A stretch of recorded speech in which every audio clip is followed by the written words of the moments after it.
This is just a fun puzzle with a story. And one of the fun things about doing these puzzles is weeks or months or years later, after you forget how to do it, you can go back and do it again. So I occasionally do this puzzle here just as a little mental warm up whenever I just want to get the cobs out of the brain and start thinking. And by the way, I found out when you're doing a lot of these really complex puzzles with so many different layers and all the complexity and so many potentials for errors, it really helps to get your brain warmed up first. This story is a little bit inspired by Age of Adaline and Tuck Everlasting, the sort of story where somebody could live forever, but we'll combine that with a little bit of Needful Things. That's where the devil moves into town and gives people whatever they want, but they always end up regretting making that deal. So let's say the hero of our story, or the protagonist, comes across a supernatural being that gives him one wish.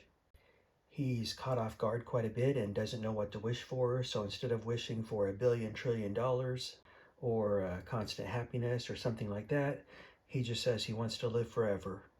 And that's probably just as well, because the way these stories go, if a person ever accepts a wish from a supernatural being, they always end up regretting it.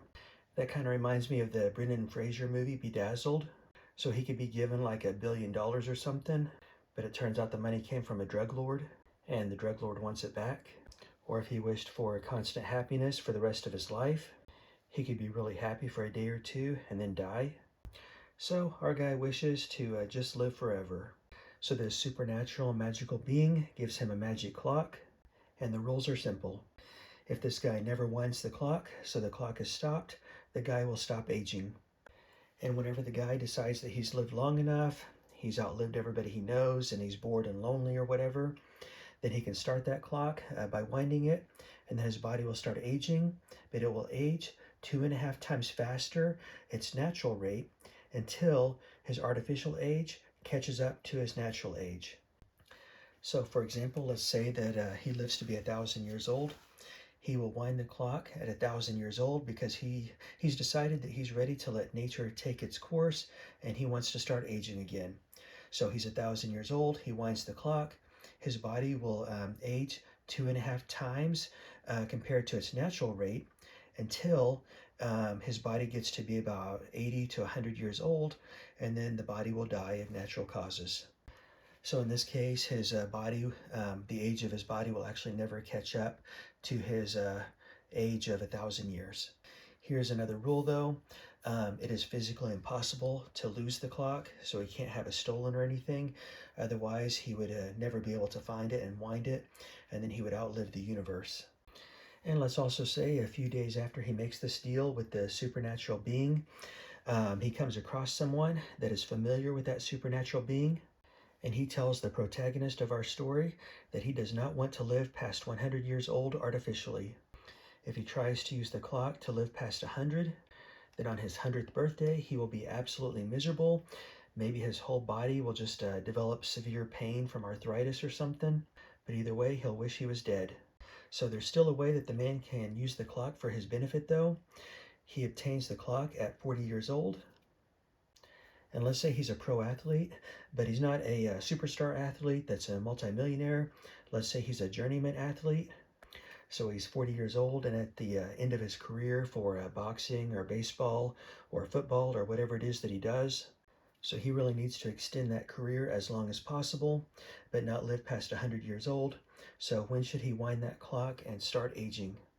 Pause the video if you want to think about it. Otherwise, I'll show the answer right here. It always helps to have a flow diagram or a plan or the rules on how you do things, and these rules need to be done in a certain order, and then it can make things very easy and very clear. So here's the rules, or here's the flow diagram on how you can do this to make it really easy. He's going to age 2.5 times his natural rate once he winds that clock. So the first thing you do is take one person and turn him into two people. The first person will be the body that does not age. That's this guy right here. He has the clock in his body. The magic clock is now part of his body and will not let him age. The other person right here is the mind. So we have the body and the mind. The mind can still travel through time from birthday to birthday to birthday. The mind can still learn things, gain knowledge, gain wisdom, experience life and whatnot. So when should this person with the mind wind the clock so that the body will catch up to him at exactly 100 years old? To solve this problem, first off, the first person, which is the body, is the only thing that matters for the first calculation. And ignore everything else so you don't get overwhelmed. To go from 40 years old to 100 years old, he will pass through 60 years, but actually that's 60 birthdays. And he's going to age 2.5 times faster. So you take those 60 years, divide by 2.5, that is 24 years. That means his body is going to age 60 years in only 24 years. And I said here the body will cover 60 years in only 24 years, or the body will age 60 years in only 24 years. So that's the first hint on when should this person right here that possesses the mind, when should he wind the clock? I'll show the next page. You simply take 100 minus 24 equals 76. So the person here with the mind, he starts the clock at 76 years old. The mind will age 24 years in 24 years. So he's going to go from 76 years old to 100. And so he will age 24 years in 24 years. The body will age 60 years in those 24 years. And they meet up at 100 years old. I think it's interesting to think about a pro athlete that's 70 or 76 years old, and he has the body of a 40-year-old. So he's going to set a lot of records just because of his age. And I'm sure a lot of people would think he's some sort of demigod, which I guess he sort of would be because he made a deal with a supernatural being. Now I'm going to show how to do this with a two-train scenario. It's the same math, but now we have a fast train and a slow train.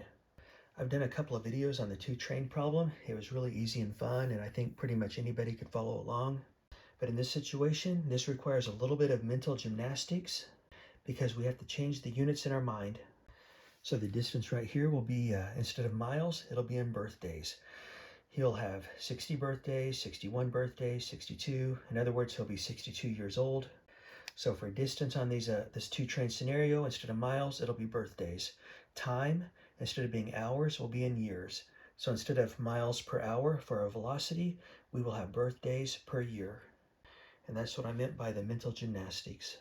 We have two trains. We have a fast train that has stopped at mile marker 40 or birthday number 40 because the man is 40 years old when he gets the clock, so he has had 40 birthdays.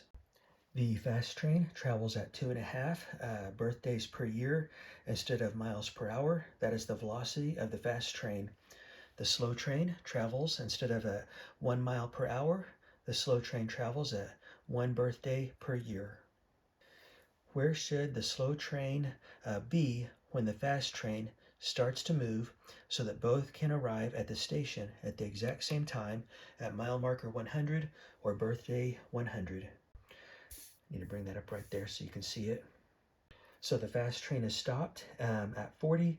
The slow train is moving along at 1 mile per hour or 1 birthday per year.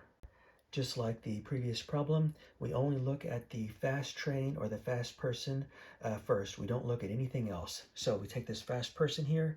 He has to go from 40 to 100. Distance over time equals velocity. Distance over velocity equals time. And therefore 60 divided by 2.5. This is 60 birthdays divided by 2.5 birthdays per year. Birthday divided by birthday cancels. Year is in the denominator of a denominator, so it goes up to the numerator. This equals time in years, and this will equal 24 years. So it will take this train right here, 24 years, to cover 60 birthdays. And I had the 60 right there, so just 60 divided by 2.5, which is what I did on the previous page. For the slow train, we do distance equals velocity times time. And we have 1 birthday per year times 24 years. That gives us our distance, which equals 24 birthdays. We take 100 birthdays because he'll be 100 years old after having 100 birthdays, minus 24 birthdays. That gives us 76 birthdays.